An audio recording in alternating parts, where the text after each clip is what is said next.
Hi everyone, welcome to the next video in this series from Rooms of Wonder by Johanna Basford, using Polychromos pencils and Sarah Renae Clark's Colour Cube cards.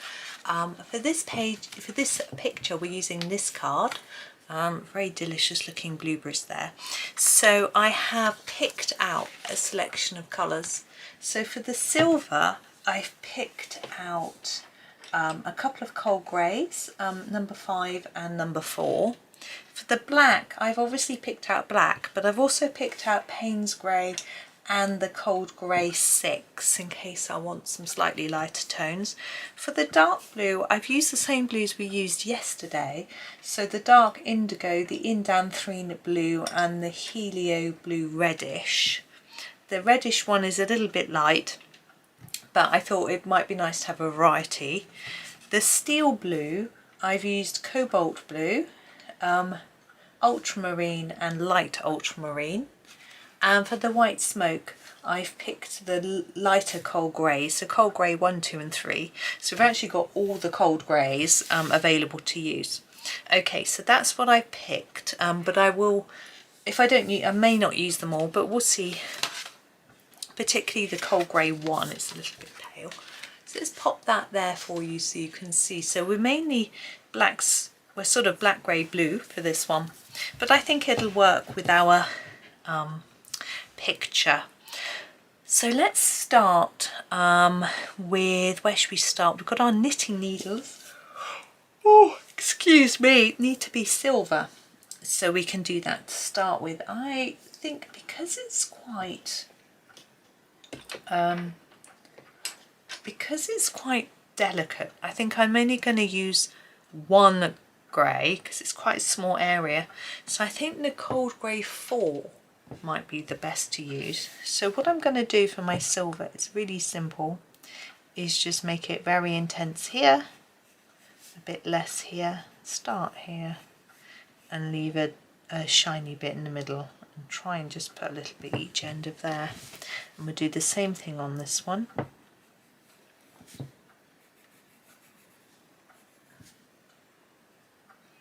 And then for these as well.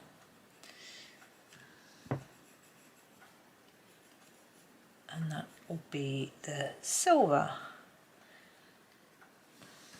Okay. Now this looks like a basket. We don't really have the colour for that.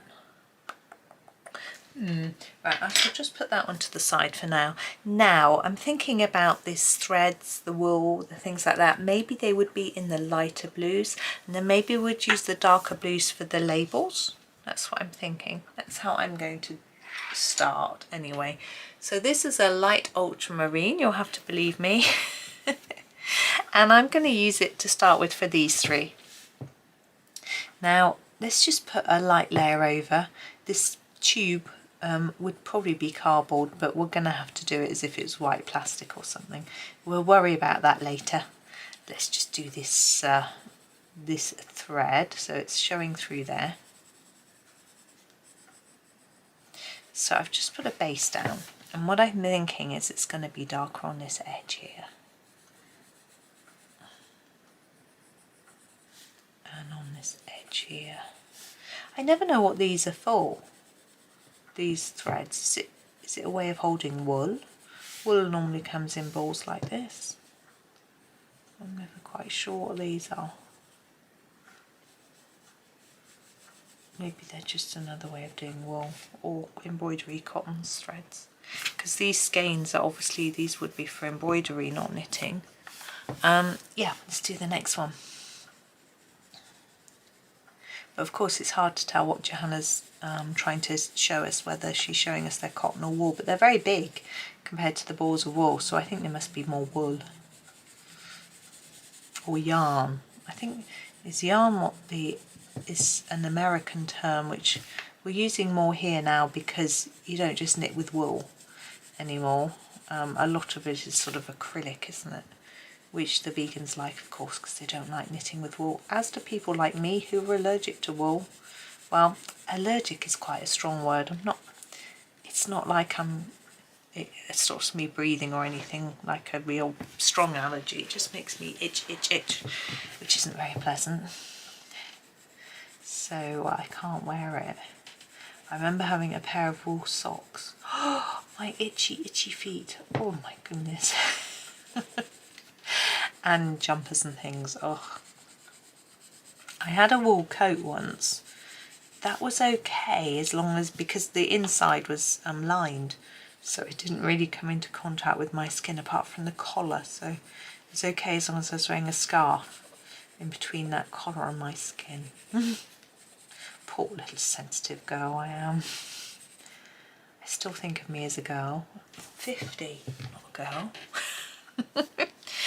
Anyway, what we can do with this to make it a little more, I don't know what word I'm looking for, it doesn't matter. What we're going to do with this is to add a slightly darker colour. So I've just got my ultramarine, and we're going to put a little bit of shadow in under here and here. Johanna's sort of drawn the pattern on for us of where the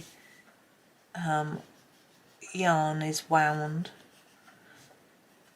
and this bit, for example, will be on top of this bit. So if we draw a bit of a shadow on there, it just helps to emphasise that a little bit.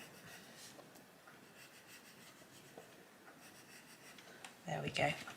Okay, now we've got the wool that's in here, and I'm thinking we want that to be quite a contrasting colour, so I'm going to go for quite a dark blue. I was going to use the really dark blues for the labels, wasn't I? And maybe actually for the basket and the lid perhaps. So I'm going to grab the cobalt blue, okay, and use that for the wool in here. Now we've got a loop here, so what I'm going to do is make it darker here, a bit lighter towards the top, because be catching the light a little bit more up there. And it's not going to be shiny, it's not silks like the embroidery thread will be, but it might shine a little bit, so we can leave a little bit of white. Oops, I just knocked my elbow. So with this one, try and make it look a little bit more rounded by slightly fading the colour towards where is sort of the centre, like this, and then a bit there and a bit there, like that. Now I'm thinking that's going to be, this is going to be the darkest bit. Be lighter as we go up here.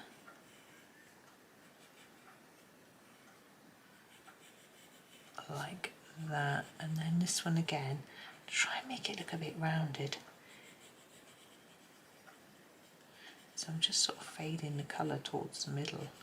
We need to put in the sort of shadows. There we go. Now I'm thinking, should I use this colour elsewhere? I think I will. We've got, what should we do? I think I'll do it for these balls here as well, because they look sort of similar, and maybe even for the knitting. Let's see how we go. So I'm going to make it sort of lightest there.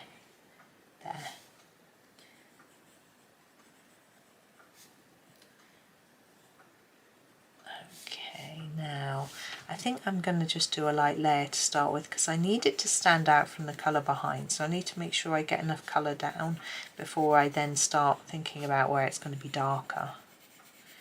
So I just need to make sure that it's dark enough to start with, which I think that is fine. And then we'll make the edges darker anyway. In there would be quite dark, yeah. And then along here where there'd be a bit of a shadow from this label piece. Sort of holds it all together, doesn't it? Then maybe it'd be a bit dark on the edges, like that. I think that's sort of how it would be.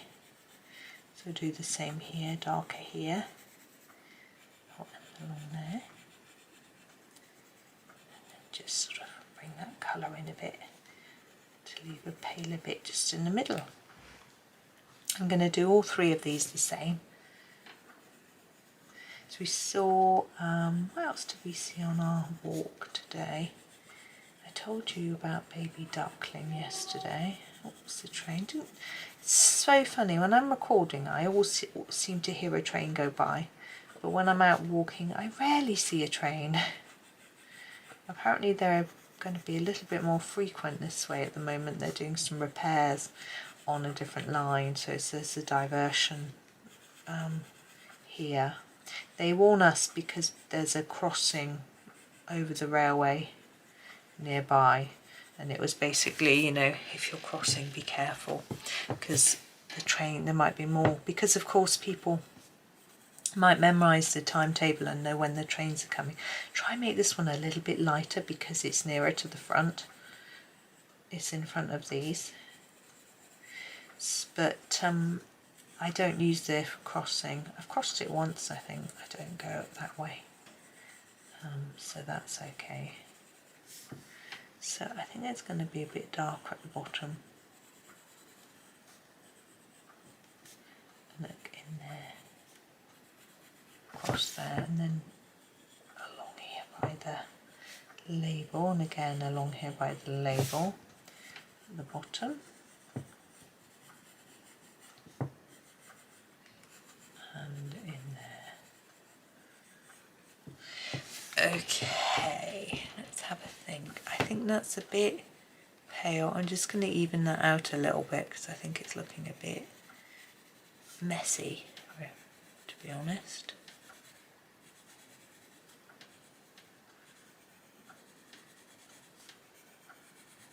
There we go. Now I was going to do the knitting this colour too. What's interesting is the knitting isn't actually joined to a ball of wool. Anyway.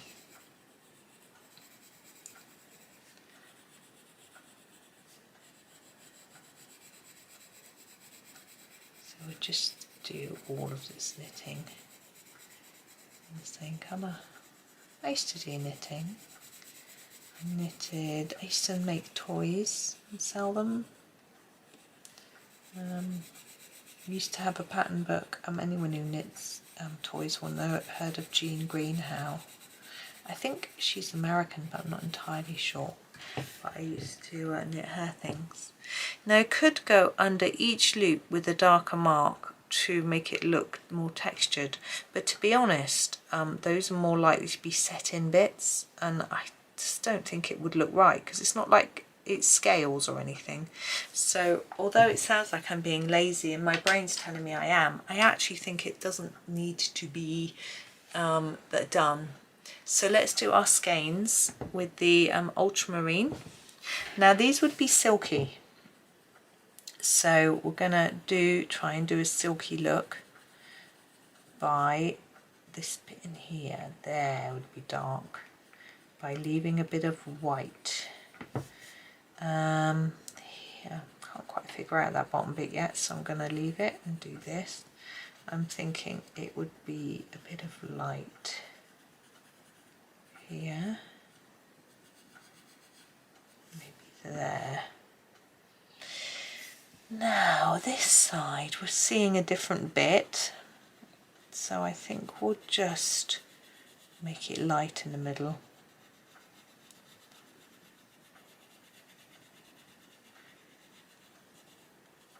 Like that.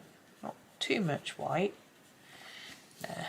Now this one's twisted just to make it slightly more interesting for us. So I'm going to leave a bit of white there, and then on this one, maybe a bit there, like that. Then we have this bit. I'm thinking dark at the bottom, a little bit of dark at the top, but I want mainly pale nearer the top, like that, and then like that. Yeah, I think that's okay. And then we have this one. It's going to be darker in there. So do that first so that I know what I'm sort of aiming for with the edge. So a darker bit here, and a bit less, darker bit here, and a bit less, so you get a sort of shiny bit in the centre like that. And the same here. Ooh, let's colour that bit in. Sorry, my hand's over the top of the card, but you don't need it there all the time for reference. There we go. Oops, it wants to go under the page of the book. Very useful. And our last two bits of three cotton reels, I'm going to use the light ultramarine again for these. So let's give this a sharpen. Here we go. It's not much use me showing it to you really. So as before, a bit darker on the edge and lighter towards the centre, so it looks a bit more rounded. And then we're going to do the same here. Gosh, it's so sunny today, I'm going to have to water the garden again, I think. So the problem with plants, when I was growing veg and things, and I thought it costs so much money to water it, it's probably cheaper to buy them from the supermarket. Okay, now I want to do this basket next before I decide on all my other colours. We haven't used black, grey, dark greys very much, so actually I tell a lie. I'm going to use my cold grey one for these, because I think these will be white, and these. So I'm just going to put a little bit down at each end. It's not going to be very visible, but I know it's there, because I think they're sort of like a white plasticky thing, and that might just be a little bit of shadow on each side. So that's that one. I think I'm going to do this basket in a dark indigo. So let's start with the base. Put a really dark layer here. And then start to put less layers as we go towards the centre.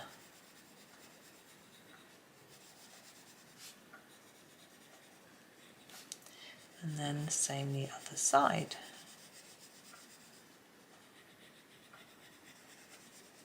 And a bit less towards the centre. Now I'm going to really emphasise that it's a lot darker just there.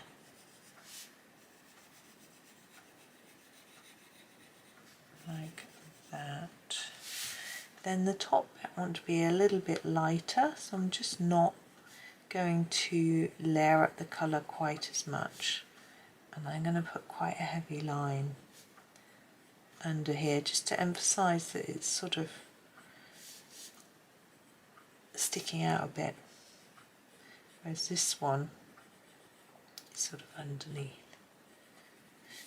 Now, I think we'd have a little bit of shadow here from our overhanging wall as well, but I will leave it there or else might be a bit too much. Yeah, so that's that one. Now I want to grab my helioblue reddish, and I'm going to do I need the lid, the labels. So I'm going to do the labels all with one colour. Let's start off quite dark and then a bit less towards the centre. Now I realise we have a pattern on the label. I'm going to make that edge bit darker, like that. And do the same with this one, where I gradually fade the colour towards the centre. Unfortunately this colour is a bit close to the colour of the wool, but never mind. And then I'm going to make that centre bit even darker. Okay.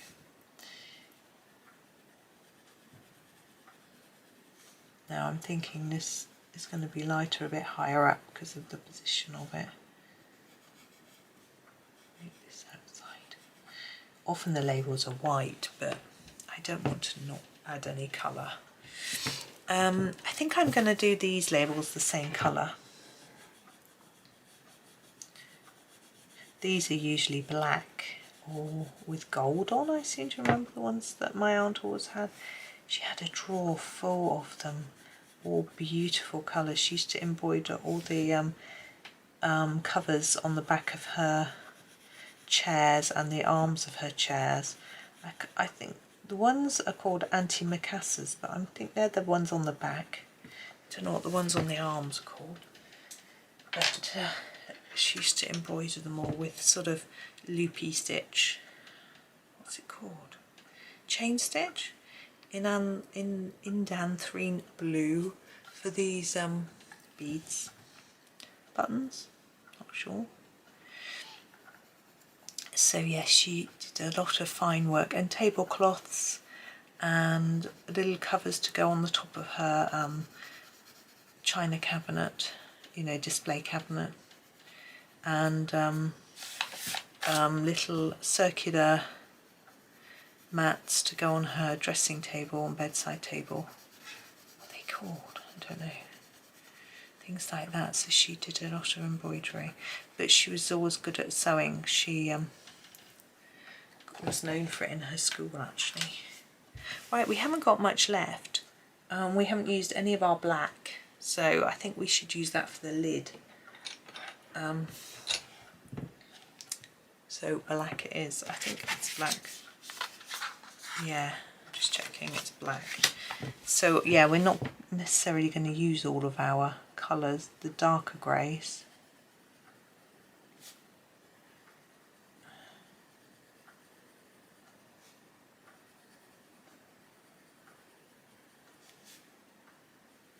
Sorry, I'm concentrating. I don't want it to look really black, so I'm going to do it quite light on the top of here.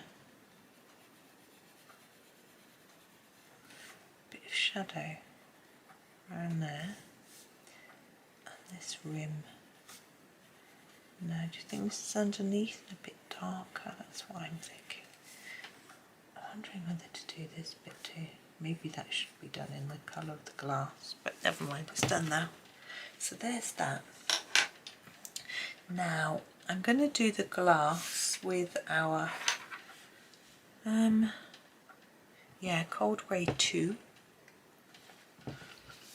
I think I do it similarly to the other items on the page, so leave a white gap and then just do a bit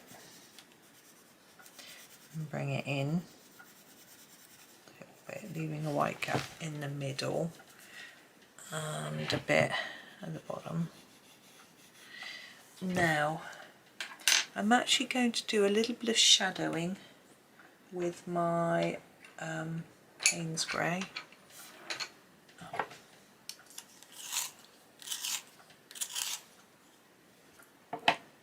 Actually, I'm wondering, have we used silver, white smoke? Yeah, I think we've done everything. So yeah, the Payne's grey, and here where these are overlapping, look, just a little touch, and here.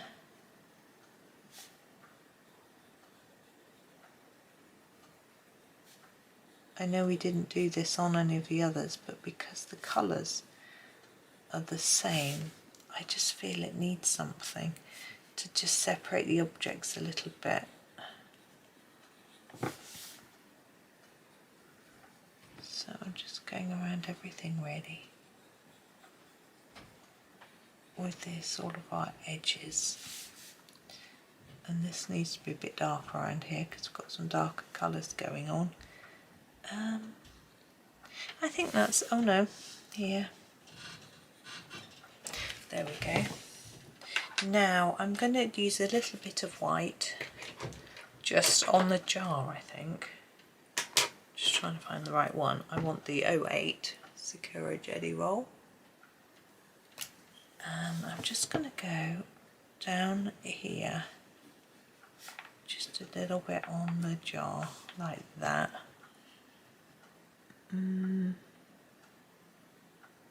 Yeah, I think I'm going to leave it like that. That's it. So there's our sort of knitting, I suppose. So there we go. So I hope that was okay. It's very blue. There's a lot less black and silver than there are on the card. I tended to go more towards the blue side of things, but that's just how it called to me, I guess.